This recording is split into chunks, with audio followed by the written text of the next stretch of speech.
Bismillahirrahmanirrahim. Allahumma salli ala sayyidina Muhammad wa ala sayyidina Muhammad. Assalamualaikum warahmatullahi wabarakatuh. Masya Allah, Alhamdulillah Rabbil Alamin. Di hari yang penuh dengan wewangian ini, Masya Allah ya, kita kembali lagi menemani pemirsa di rumah di dalam cahaya hati Indonesia. Ya, tadi di awal kita sudah melihat cuplikan bagaimana atau hukumnya kita menggunakan wewangian atau parfum ya. Kita akan bahas pada kesempatan kali ini. Dan diantaranya tema kita adalah, bolehkah memakai minyak wangi? Kalau boleh gimana aturannya ya. Dan yang kedua, hijab bagi seorang muslimah. Ini akan terus kita bahas sampai akhir zaman, Masya Allah ya.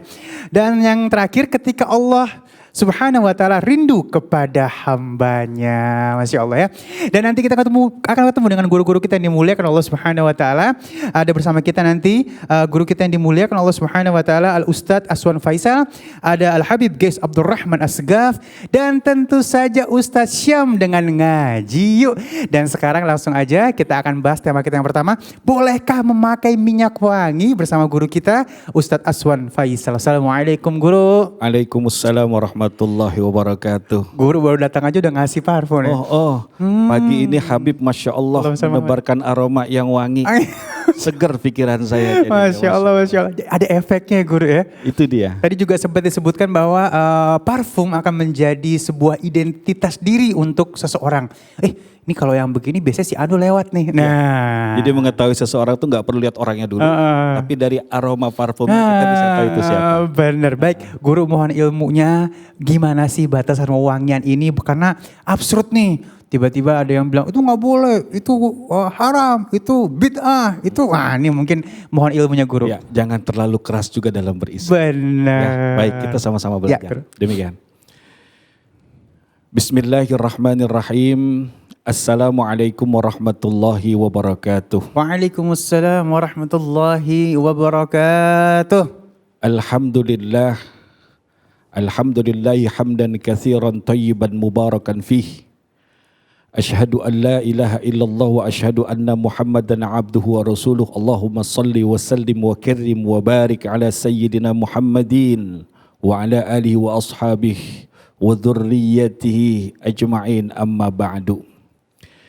Kepada seluruh pemirsa Cahaya Hati yang dirahmati Allah Subhanahu wa ta'ala, semoga pagi ini adalah pagi yang dapat mengeluarkan aroma indah, aroma menyegarkan, aroma wangi sehingga dicintai Allah, dicintai oleh makhluk-makhluknya. Amin ya rabbal alamin.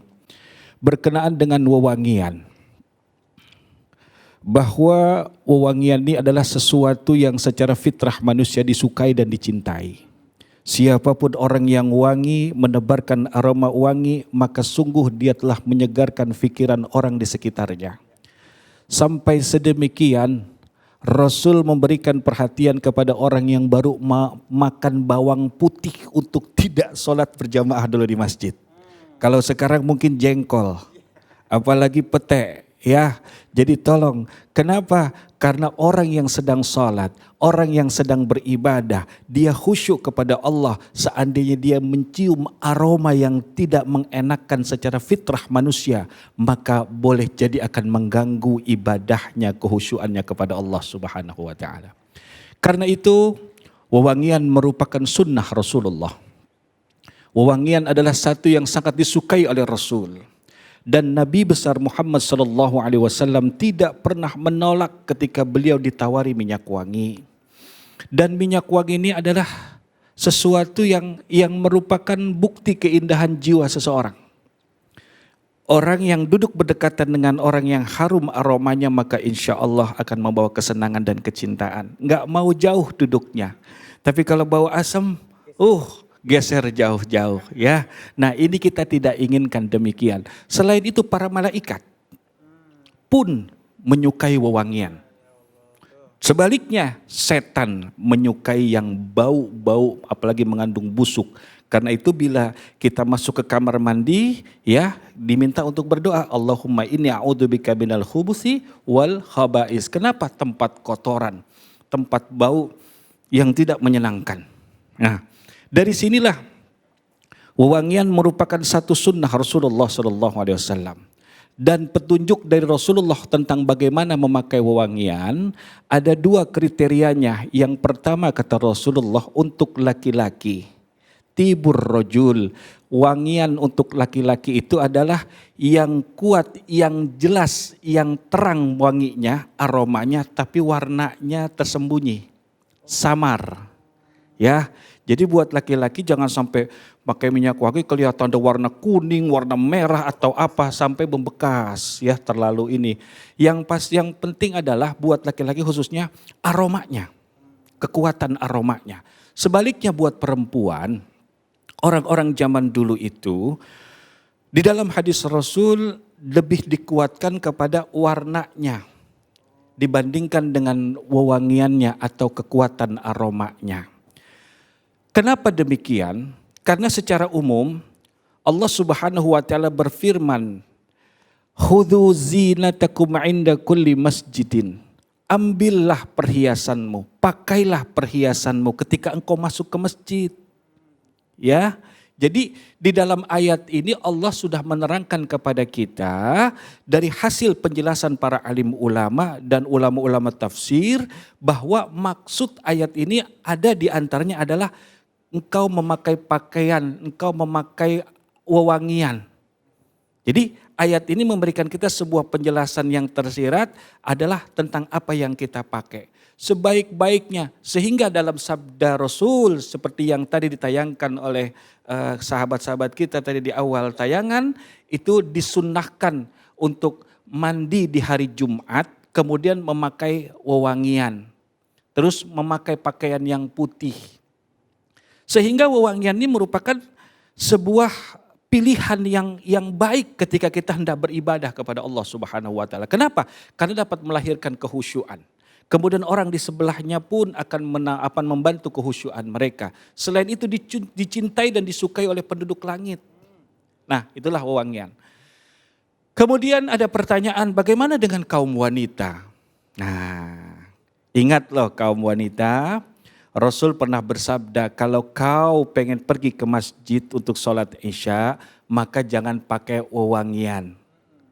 Atau kalau engkau pakai wewangian, maka jangan sholat isya berjamaah dulu. Kenapa? Disuruh bebersih. Kenapa demikian? Nah, ada pendapat ulama mengatakan bahwa hadis ini berkenaan dengan apa? Para wanita yang suka berlebihan memakai parfum. Sehingga bila ada seorang wanita yang kita kenal hendak lewat di depan kita, orangnya belum nampak, wanginya sudah mendebar kemana-mana. Betul tidak? Begitu juga dengan suara sepatu. Orangnya belum kelihatan, kita bisa tahu, nih Habib Jenal nih. Habib Ali nih, suara ketak, ketok, ketak, bener. Nah, maksudnya adalah apa? Bila engkau seorang wanita, maka baiknya menjaga diri untuk tidak berlebihan. Wala tusrifu innallaha la yuhibbul musrifin. Allah enggak demen sama orang yang berlebihan. Sampai di zaman ini kalau enggak bermerek parfumnya mereka anti. Jangan. Ingat dalam surah Al-Kahfi ada sebuah ayat Quran diterangkan di sana. Wasbir nafsaka ma'al ladina yad'una rabbahum bil ghadati wal 'ashi. Dan bersabarlah engkau ya Rasulullah. Duduk bersama orang-orang yang selalu memohon kepada Allah, selalu mengharap rahmat Allah, selalu berzikir kepada Allah, selalu mencari keridhaan dan kecintaan Allah. Pagi maupun siang, pagi maupun sore, dia terus memanjatkan. Sehingga dia kurang memperhatikan pakaiannya. Sehingga ada yang berkeringat kemudian keluar aroma yang kurang, enggak bau sih, cuma kayak agak ini aja ya. Nah itu orang-orang seperti itu ada. Yang mereka sehingga karena kehusyuannya beribadah mengeluarkan keringat. Sehingga karena kehusyuannya banyaknya frekuensi ketaatan kepada Allah. Dia tidak terlalu memikirkan itu. Nah ini pernah terjadi di zaman Rasulullah ketika Rasul diminta oleh satu kabilah. Dalam satu riwayat kabilah Quraisy. Ya Rasulullah yuk pisah dengan kelompok itu. Padahal kelompok itu ada Bilal bin Rabah. Ada Ammar. Ada sahabat Suhaib, kemudian ada Abdullah bin Mas'ud, orang-orang saleh. Untuk apa? Memisahkan dari mereka. Kenapa? Karena ada yang mengatakan mengeluarkan aroma tertentu. Gak boleh. Kenapa demikian? Rasul cinta kepada wewangian, tapi bukan berarti kita memisahkan diri dengan mereka yang sedang taat kepada Allah sehingga keluar sedikit aroma keringat. Itu hal yang biasa. Nah, inilah salah satu yang menjadi patokan indah buat kita selaku hamba Allah. Laki-laki sunnah memakai parfum. Wanita pun menurut segelintir ulama, menurut sebagian ulama, enggak masalah wanita pakai parfum. Tapi tolong jangan sampai memakai parfum itu mengeluarkan dan melibatkan diri si perempuan kepada fitnah.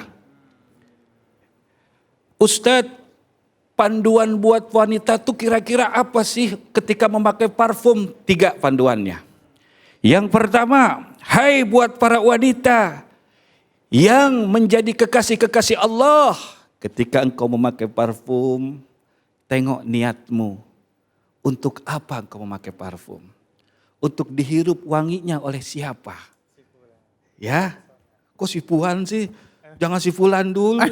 Siapa tahu ada ibunya, Oh iya benar, ada ayahnya. Soalnya wanita sekarang nih banyak kalau keluar rumah, ini wanita bukan di cahaya Indonesia, cahaya hati Indonesia. bukan ya. Ini wanita yang Tempat di luar lain. cahaya hati ya.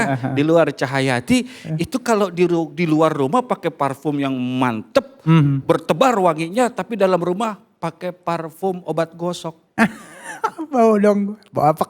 Kata suaminya, Bu, dari kemarin mereknya ini, baunya itu gitu. Itu obat gosok semuanya, Ya minyak apa masuk Allah. angin. Jangan. Karena di dalam ilmu pernikahan seorang ulama pernah menasihatkan kepada perempuan yang akan menikah, jangan pernah tercium sedikit pun aroma yang tidak enak oleh suamimu dari tubuhmu. Kenapa ini sangat penting? Supaya nggak nengok lagi ke yang lain gitu, yang lebih harum. Siapa tahu yang lebih harum menjebak ya. Nah, pemirsa yang dirahmati Allah. Dari apa yang disampaikan tadi, bahwa hal pertama adalah apa? Niat pakai parfum bagi kaum wanita untuk apa? Coba tanya dirimu, untuk apa kau memakai parfum? Kemudian yang kedua, letak engkau memakai parfum pun harus kau perhatikan. Jadi letaknya, peletakan parfumnya. Ya, yang pasti satu hal saja wahai para wanita. Hindarkan dirimu dari mengeluarkan aroma yang tidak enak. Masa istrinya Habib Ali misal mengeluarkan aroma yang kurang sedap misal ya. Nanti kan yang akan ditanyanya Habib Ali, Bib istrimu kok suaminya tuh siapa tuh, bau amat bininya katanya. Ini mah enggak, kalau Habib Ali istrinya Masya Allah ya, wangiannya Masya Allah. Nah kemudian tadi yang kedua letak, dan yang ketiga adalah kekuatan daripada baunya. Kekuatan dari aromanya. Nah bila kita memperhatikan 3 hal ini, sebagian ulama memperbolehkan memakai parfum. Tapi prinsipnya satu, usahakan tidak menimbulkan fitnah. Usahakan ketika engkau melihat banyak laki-laki, justru sembunyikan dirimu, khawatir parfummu. Kenapa? Karena sampai ada hadis yang mengatakan, bila seorang laki-laki tertarik pada parfum seorang wanita, maka sungguh ketika laki-laki itu memandang wanita tersebut dengan syahwat, maka dia menzinahi dengan matanya. Ya Allah, berabe itu ya. Ini yang harus kita perhatikan ya, Iya. poin-poin besar tentang memakai wewangian. Dan wewangian itu adalah suatu yang indah. Ya, suatu yang indah. Jadi kalaupun ada satu kelompok yang mengatakan enggak boleh secara totalitas, ya buat saya pribadi enggak apa-apa. Yang penting satu, kalau enggak wangi, tolong jangan bau. Ya bener banget tuh ya. Jadi kalau nggak mau wangi jangan bau. Masya Allah. Ini pakai parfum kayak mandi juga nggak boleh ya. Seminggu habis 1 botol. Masya Allah. Baik, kita alhamdulillah sudah ada pertanyaan, dan ini insya Allah akan menjadi perwakilan pertanyaan banyak orang nih Guru. Bagaimana, Masya Allah, ini dari Arumaria ya, Arumaria. @Arumaria. Bagaimana hukumnya buat parfum yang dicampur dengan alkohol? Ini banyak banget yang nanya nih. Baik, nah ini pun pertanyaan yang lumayan krusial. Tetapi krusialismenya sudah lewat.